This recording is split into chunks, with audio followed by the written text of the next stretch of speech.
I want to start this debate not in Geneva, but in Ternopil, a city in western Ukraine, closer to the Polish border than it is to Kyiv.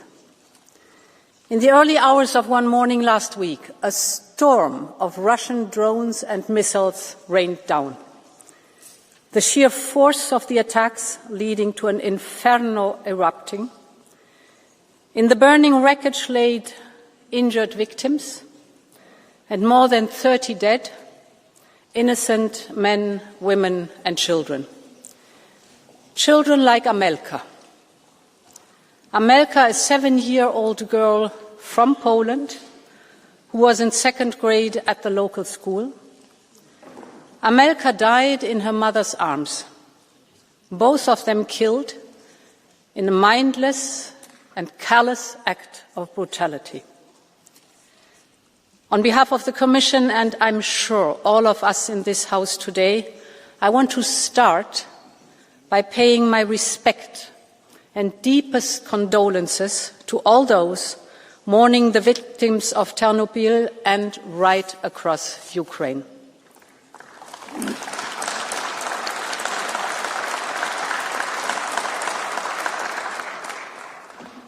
Over more than 3.5 years into this war of aggression, this is the daily reality on the ground. And it shows that we can never lose sight of what Ukraine is sacrificing, what Ukraine is fighting for: its security, its freedom, its independence. Because ultimately this is what is at stake in these crucial days for Ukraine and for Europe. Basically the core and the values of the UN Charter. And this is why Europe must keep up the pressure on Russia until there is a just and lasting peace.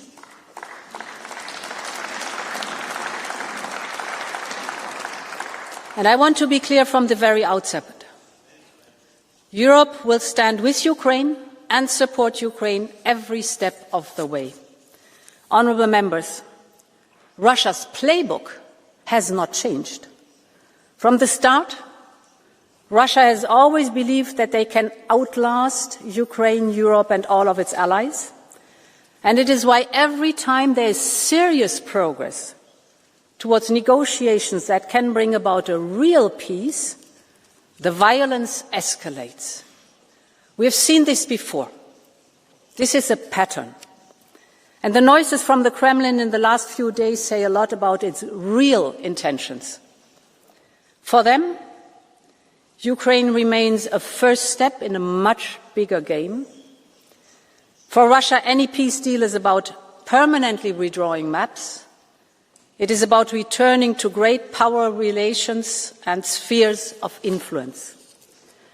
But for Ukraine and for Europe, any peace agreement is about creating a just and lasting peace, peace that stops this conflict and does not sow the seeds for new future conflicts. And it is about ensuring a strong and sustainable security architecture for our continent, one that is underpinned by a strong Europe, a strong NATO, a strong transatlantic partnership, and that is what we will defend alongside Ukraine and our allies every step of the way. Honourable members, a just and lasting peace, this is what we all want. And this is why Europe supports all efforts to build that peace for Ukraine, a peace that stops the killing, one that avoids setting a dangerous precedent, one that guarantees Ukraine's security and its sovereign rights in the long term, and that ensures a robust security architecture for Europe. This is why we welcome the efforts led by President Trump. After months of discussions, it is important that the work on an actual text started. Of course, we know that much more effort is needed. But I believe, thanks to the work of Ukraine, the United States and us Europeans over the last few days in Geneva, we now have a starting point. Our united front, our single voice, and our shared sense of purpose must continue to guide the work at European level. And I would like to outline some of the core principles for Europe as we work with Ukraine, the United States, and the coalition of the willing on the way forward. The first priority is that any agreement should deliver a just and lasting peace. And it should ensure real security for Ukraine and Europe. As a sovereign nation, there can be no limitations on Ukraine's armed forces that would leave the country vulnerable to future attacks. And this is as much about deterrence as it is about Europe's security, because Ukraine's security is Europe's security, so Ukraine needs robust, long-term and credible security guarantees as part of a wider package to dissuade and deter any future attacks from Russia. And it is equally clear that any peace agreement needs to ensure that European security is guaranteed for the long term. The second priority, upholding Ukraine's sovereignty. We know that Russia's mindset has not changed since the days of Yalta, seeing our continent in terms of spheres of influence. So we need to be clear that there cannot be unilateral carving up of a sovereign European nation, and that borders cannot be changed by force.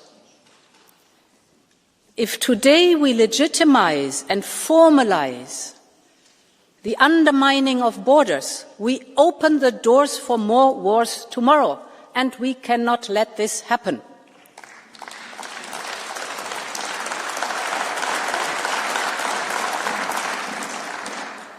Sovereignty also means being able to choose your own future. Ukraine has chosen a European destiny that has already led to partial integration in our single market and our defence industrial base, and this is only the start of a journey. Europe's future is bound to Ukraine's future, and therefore Ukraine's future lies in the European Union. This is not only a matter of destiny, this is a core and essential part of any security guarantee framework, and we will do everything we can to deliver on it together.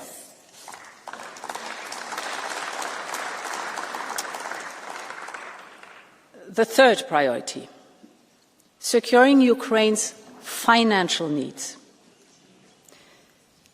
In the absence of any real intent of Russia to engage in peace talks, it is clear that we need to support Ukraine to defend itself.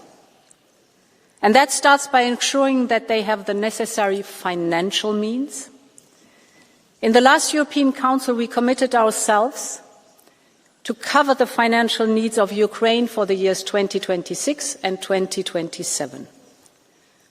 On this topic, we, the Commission, have presented an options paper. This includes an option on immobilized Russian assets. The next step is now that the Commission is ready to present a legal text. And honourable members, to be very clear, I cannot see any scenario in which the European taxpayers alone will pay the bill. This is also not acceptable.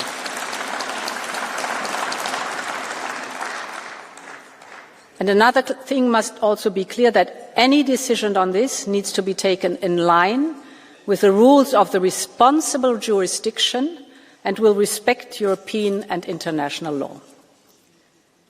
The fourth priority is, whatever the design of a future peace treaty, it is clear that much of the implementation will come down to the European Union and the NATO partners. Whether it's on security guarantees or on sanctions, financing of Ukraine's reconstruction, the integration in the single market, or EU membership, one principle has been accepted. Nothing about Ukraine without Ukraine, nothing about Europe without Europe, nothing about NATO without NATO.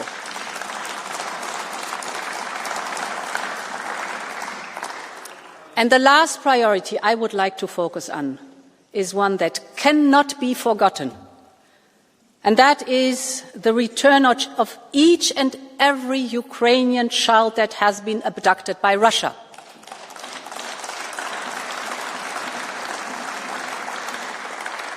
There are tens of thousands of boys and girls whose fate is unknown, trapped in Russia by Russia.